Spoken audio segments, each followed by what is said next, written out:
इस केस को लेकर दिल्ली पुलिस के तमाशे के बारे में जितना भी कहें कम है। 35 घंटे के अंदर अंदर एक स्कूटी पर एक की बजाय 2 लोग सवार हो जाते हैं।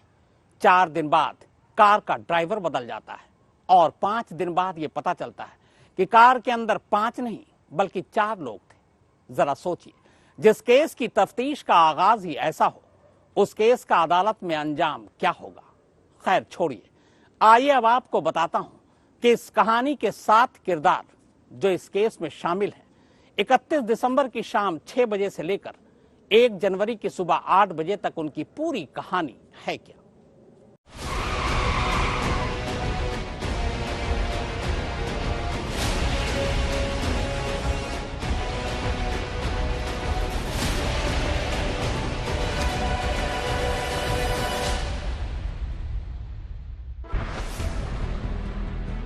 ये हैं इस कहानी के पहले 4 किरदार। पहला, 25 साल का अमित खन्ना, जो उत्तम नगर में एसबीआई बैंक के क्रेडिट कार्ड विभाग में काम करता है। दूसरा, 27 साल का कृष्ण, जो कनॉट प्लेस में स्पेनिश कल्चर सेंटर में काम करता है। तीसरा, 26 साल का मिथुन, जो पेशे से हेयर ड्रेसर है। और चौथा, 27 साल का मनोज मित्तल, जिसकी सुल्तानपुरी में राशन की दुकान है और साथ ही इलाके का बीजेपी नेता भी। चारों 31 दिसंबर की शाम मुरथल में न्यू ईयर का जश्न मनाने का फैसला करते हैं। इसी के बाद अमित, कृष्ण और मिथुन शाम करीब 6 बजे अपने अपने घर से सुल्तानपुरी में मनोज मित्तल की राशन की दुकान में पहुंचते हैं। दुकान बंद हो चुकी थी। इसके बाद चारों उसी दुकान में शराब पीते हैं। शराब का यह दौर रात करीब 10 बजे तक चलता है। रात करीब 1:15 से 10:30 बजे के दरमियान कहानी में 5वें किरदार की एंट्री होती है। इस किरदार का नाम है आशुतोष। नोएडा की एक टेक फर्म में काम करने वाले आशुतोष से अमित की दोस्ती थी। अमित शराब पीने के बाद आशुतोष से मुरथल जाने के लिए उसकी मारुति बलेनो कार मांगने उसके घर जाता है। ये कार दरअसल आशुतोष की भी नहीं थी। कार का असली मालिक लोकेश है। आशुतोष लोकेश का साला है, मगर लोकेश की ये कार पिछले कुछ दिनों से आशुतोष के पास थी। अमित कार लेकर मनोज मित्तल की राशन की उसी दुकान में पहुंचता है जहां सब शाम से ही शराब पी रहे थे। इसके बाद रात करीब 10:30 बजे से 11:45 बजे के दरमियान अब चारों सुल्तानपुरी से मुरथल के लिए निकल पड़ते हैं। सुल्तानपुरी से मुरथल तक कार अमित चला रहा था। मुरथल जाने के रास्ते में भी चारों शराब पीते हैं।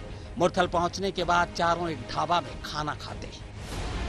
2022 की आखिरी रात को विदाई चारों ने मुरथल में ही दी थी।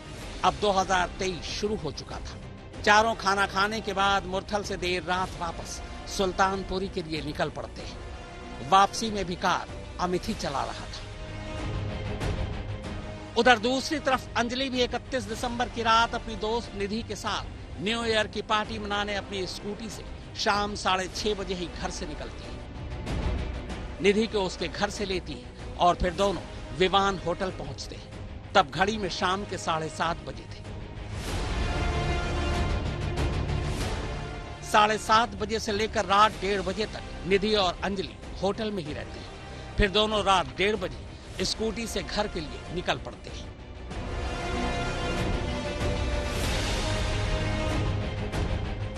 अब रात के करीब 1:45 से 2 का वक्त होगा।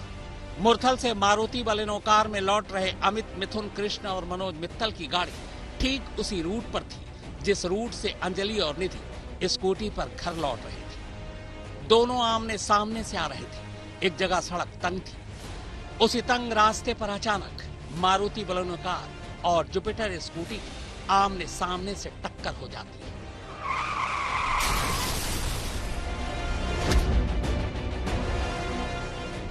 टक्कर होते ही अंजलि और निधि स्कूटी से गिर पड़ते हैं। निधि कार की दाईं तरफ गिरती है जबकि अंजलि कार की बाईं तरफ।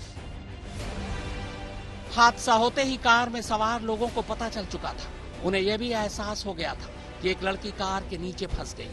अंजलि के एक पैर का निचला हिस्सा पहिए में जा फंसा था, मगर चारों पहले से ही नशे में थे। सड़क तंग थी। आगे जाने की बजाय उन्होंने उल्टे कार को रिवर्स में डाला और फिर उल्टी तरफ ही कार को भगाते ले गए।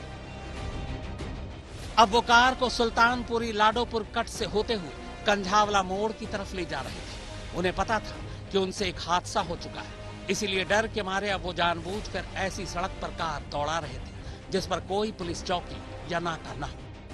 दिल्ली हरियाणा सीमा पर चेक पोस्ट है, उन्होंने उस रास्ते को भी जानबूझकर छोड़ दिया। चारों तड़के करीब 3 बजे कंझावला मोड़ पहुंच चुके थे। इस दौरान वो लगातार सर्किल, छोटे छोटे कट, मोड़ और मेन रोड से हटकर अपनी कार चला रहे थे ताकि पुलिस वालों से बच सके। बाद में अंजलि की लाश कार से अलग होकर सड़क पर जा गिरती है। इसके करीब 10 मिनट बाद यानी 4:10 पर लाश की सूचना पुलिस को मिलती है। हादसे के बाद चारों घबराए हुए थे। एक तो चारों ने शराब पी रखी थी, ऊपर से अमित जो कार चला रहा था उसके पास ड्राइविंग लाइसेंस भी नहीं थी। मित्तल, मिथुन और कृष्ण के पास भी ड्राइविंग लाइसेंस नहीं थी। चारों को पता था कि देर सवेर पुलिस कार का पता लगा लेगी। उन्हें यह भी पता था कि बिना ड्राइविंग लाइसेंस के कार चलाने और एक्सीडेंट करने पर ज्यादा सजा होगी। इसी मोड़ पर अब कहानी में छठे किरदार की एंट्री होती है। छठा किरदार अंकुश, अमित का भाई। चारों सुल्तानपुरी पहुंचने के बाद सबसे पहले अंकुश से मिलते हैं, उसे सारी बात बताते हैं। तब अंकुश अमित को एक आइडिया देता है और उस आइडिया के साथ ही कहानी में 7वें किरदार की एंट्री होती है। 7वां किरदार अमित और अंकुश का कजन दीपक। अंकुश ने ही अपने भाई अमित को सलाह दी कि वो दीपक से संपर्क करे और उसे इस बात पर राजी कर ले कि हादसे के वक्त कार दीपक चला रहा था।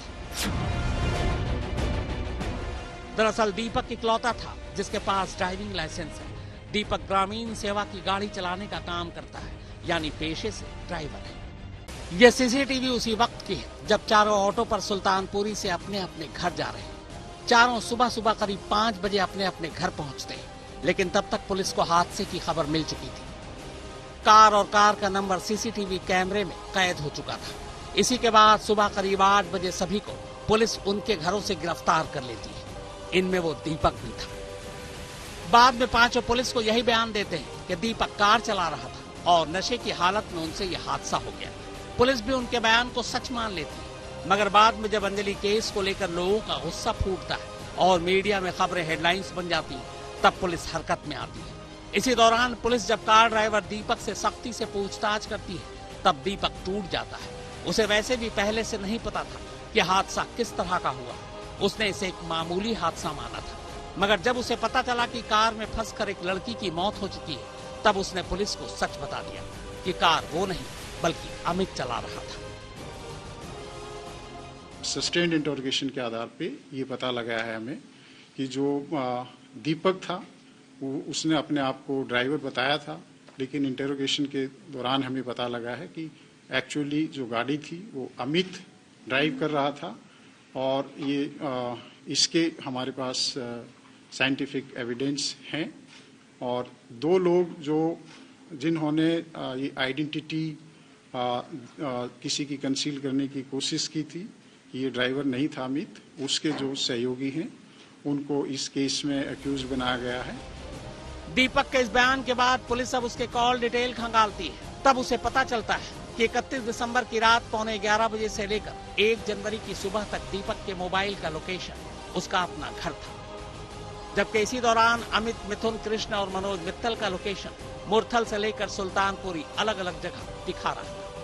यानी ये साफ हो गया कि हादसे के वक्त दीपक कार में नहीं बल्कि अपने घर पर था। और इसी इलेक्ट्रॉनिक एविडेंस की बात गुरुवार को स्पेशल कमिश्नर कर रहे थे। विक्टिम है, अंजलि है, उसको जस्टिस मिल सके तो हमारे लिए ये बहुत ज़रूरी है कि हम जो एविडेंस है वो कड़े से कड़ा एविडेंस, सख्त से सख्त एविडेंस इकट्ठा करें। अभी तक इन्वेस्टिगेशन है और आपको मालूम है कि जो इलेक्ट्रॉनिक एविडेंस है, सीसीटीवी फुटेज है, उसमें कैलिब्रेशन का इशू रहता है। बट मैं I can be as precise as कि ये इंसिडेंट 2:04 और 2:06 के बीच हुआ होगा, तो हम यहाँ तक पहुँच गए।